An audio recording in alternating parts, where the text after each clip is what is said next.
அவருடைய ரத்தத்தினாலே நாம் பரிசுத்தவான்கள் ஆக்கப்பட்டு கொண்டிருக்கிறோம். நமக்காக ஒருவர் அடிக்கப்பட்டார், அதை நாம் அறிந்து கொண்டோம். அறிவிக்காமல் இருப்பது தவறு, பிறருக்கு அறிவிப்போம். அறிவிப்பதன் மூலமாக கர்த்தருடைய ஆசீர்வாதத்தை பெற்றுக்கொண்டு தொடர்ந்து வாழ்வோம்.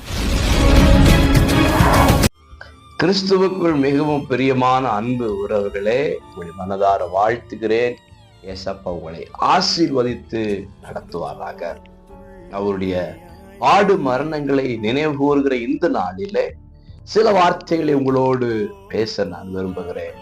யோவான் 1:29 மறுநாளிலே யோவான் இயேசுவை தன்னிடத்தில் வர கண்டு, இதோ உலகத்தின் பாவத்தை சுமர்ந்து தீர்க்கிற தேவ ஆட்டுக்குட்டி என்றார். பழைய ஏற்பாட்டிலே பாவங்களை போக்குகிற பலி மிருகமாக ஆடு கருதப்பட்டது.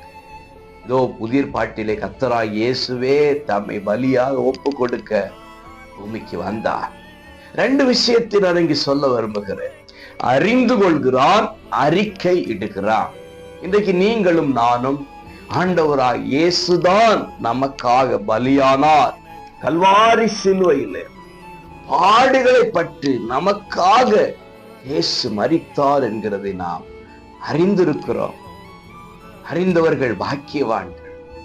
அறிந்த நாம் அவர்தான் எல்லாருக்காக பலியானார் என்கிறதை வாயிலே வெளியே அறிக்கை செய்கிறோமா? அறிந்த யோவான் அறிக்கை செய்கிறார்.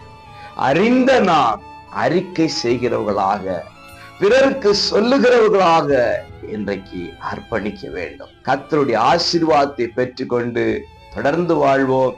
நமக்காக அடிக்கப்பட்ட தேவனை நினைவு கூறுவோம். நம்மை நினைத்திருக்கிறார். God bless you.